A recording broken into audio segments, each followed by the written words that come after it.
On va revenir au meurtre de la petite Lola. Après ce drame, ses parents sont retournés dans leur village d'origine, dans le Pas-de-Calais, à Fourcreuil. On va retrouver notre envoyé spécial Thibaut Marcheteau sur place, avec beaucoup d'émotion évidemment de la part des habitants. Thibaut. Oui, effectivement, ce mercredi, nous avons pu rencontrer Gérard Augier, qui est le maire de cette commune de Fouquerolles, dans le Pas-de-Calais, commune où se sont réfugiés Delphine et Johan, les parents de Lola, chez la grand-mère paternelle de la petite fille. Le maire nous a donc raconté l'agacement qu'il y avait face à la reprise politique de ce drame. Il a même évoqué l'idée d'annuler la cérémonie d'hommage qui est prévue ce vendredi, en fin d'après-midi, au foyer municipal de la ville, de peur de tout simplement être dépassé par les événements. Il a enfin donné quelques détails sur la rencontre avec les parents de la petite Lola, qu'il dit avoir trouvé très digne dans cette épreuve, et rappelle à toutes les personnes qui se saisissent de cette affaire de respecter le deuil de la famille. Merci beaucoup Thibaut Marcheteau et Fabrice Elsner à Fourcreuil. Geoffroy Lejeune, il y a beaucoup de questions au cours de l'instrumentalisation politique de ce drame. La droite et la droite nationale sont montées au créneau en pointant du doigt la responsabilité de l'État sur le fait que la principale suspecte, on va l'évoquer dans un instant, est une femme de nationalité algérienne en situation irrégulière. Est-ce que c'est indécent de le faire ou pas ? Moi, je trouve ça terrifiant qu'on soit capable d'avoir des débats sur la récupération politique ou pas, alors que ce que j'ai entendu, moi, dans le débat public depuis plusieurs jours, ça n'est que l'expression d'une indignation de la part de gens qui sont responsables politiques, mais qui sont aussi citoyens, qui ont le droit de penser ce qu'ils pensent, devant une situation qui n'est pas normale. Il faut rappeler, en fait, c'est pas juste la fatalité qui s'est abattue sur la petite Lola, c'est aussi une situation qui n'est pas normale, en l'occurrence une clandestine qui ne devait plus être chez nous, qui aurait dû être expulsée. Et donc, ils ont eu le malheur de le dire, et je pense que c'est une manière pour le gouvernement de passer à côté du procès sur sa responsabilité. Et honnêtement, je vais pas l'instruire outre mesure, mais c'est juste que voilà, ils ont un échec en la matière, et plutôt que d'être confrontés à cet échec et de l'assumer, ils préfèrent reporter la faute sur l'opposition, en l'occurrence de droite, mais l'opposition tout court, et c'est ça que je trouve indécent. Joseph Massescaron, est-ce qu'il est indécent de rappeler que l'assassine présumée est en situation irrégulière ? Moi, je pense qu'il n'est pas indécent de poser des questions. C'est quelque chose de tout à fait normal. Je rappellerai quand même que lorsqu'il y a eu cette tragédie de Black Lives Matter, il y a eu un certain nombre de questions qui légitimement ont été posées. Et ça a été posé parce que de George Floyd aux États-Unis, de George Floyd, et c'était légitime. Et ces questions ont été légitimement posées. Voilà. Et on n'est pas parti en disant il y a une instrumentalisation, n'est-ce pas ? Donc je ne vois pas pourquoi ici sur cette question on partirait sur l'instrumentalisation. C'est-à-dire que quand j'ai envie de dire, pardonnez-moi, je vais pas être très correct, mais quand le sage pointe l'origine du mal, l'imbécile regarde l'extrême droite. Voilà, c'est un peu l'impression que j'ai en ce moment. Maintenant, une fois que j'ai dit ça, je dis que je pensais à un moment donné personnellement participer à une manifestation. Mais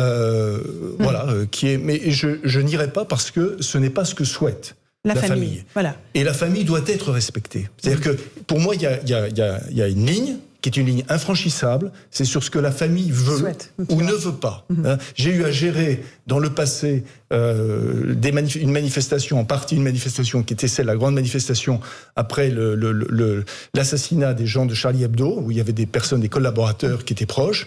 Donc nous avions demandé à la famille, nous avons su ce que la famille voulait. Et nous avons agi en fonction de la famille. Voilà, ça, et là, la famille souhaite la discrétion pour l'instant. Pardonnez-moi, infranchissable. Maintenant, les questions posées qu'a rappelé Geoffroy Lejeune sont des questions absolument légitime. Karim Zeribi, rapidement, sur de quoi parle-t-on ? La récupération. On a un crime atroce donc, qui met le pays en émoi total.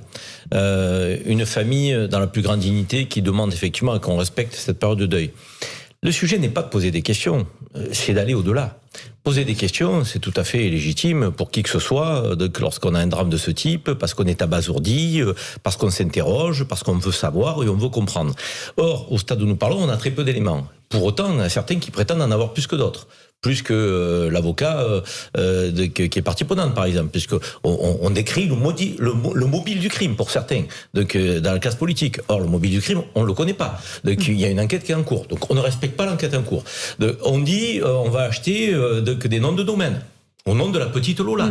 On va faire du hashtag. On fait des manifestations. Ça, c'est de la récupération. Demande, mais c'est horrible. C'est plus que de la récupération politique. C'est à vomir. En revanche, poser des questions, ça relève du débat politique. Oui, et il faudra le faire, même de manière sérieuse et profonde, lorsque cette période d'émotion sera passée. Parce qu'il faut apporter des réponses.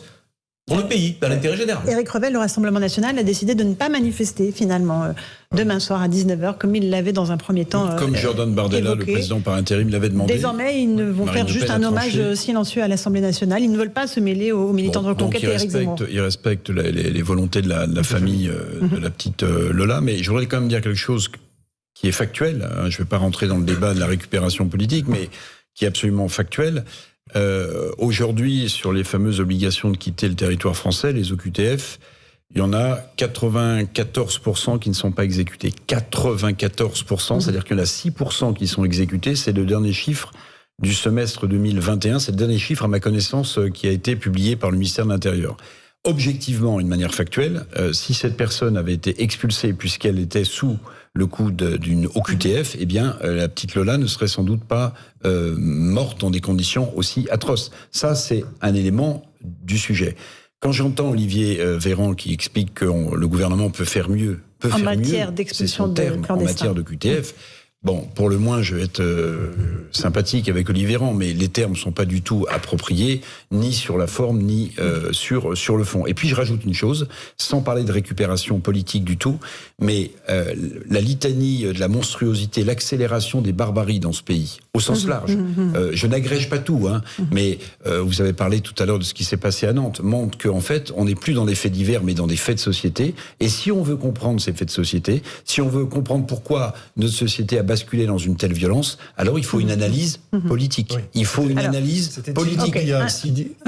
Pardon, c'était Thibault de Mondrial qui interrogé chez vous lundi, je me souviens très bien, avait vraiment insisté sur le fait que le seuil à partir duquel un comportement de type justement que vous rappeliez d'ensauvagement surgissait, c'était singulièrement abaissé en France. Et il donnait vraiment des exemples qui étaient des exemples concrets. Ça, c'est le premier élément. Le deuxième élément, pardonnez-moi, c'est que sur l'information, en règle générale, c'est-à-dire que il y a un problème.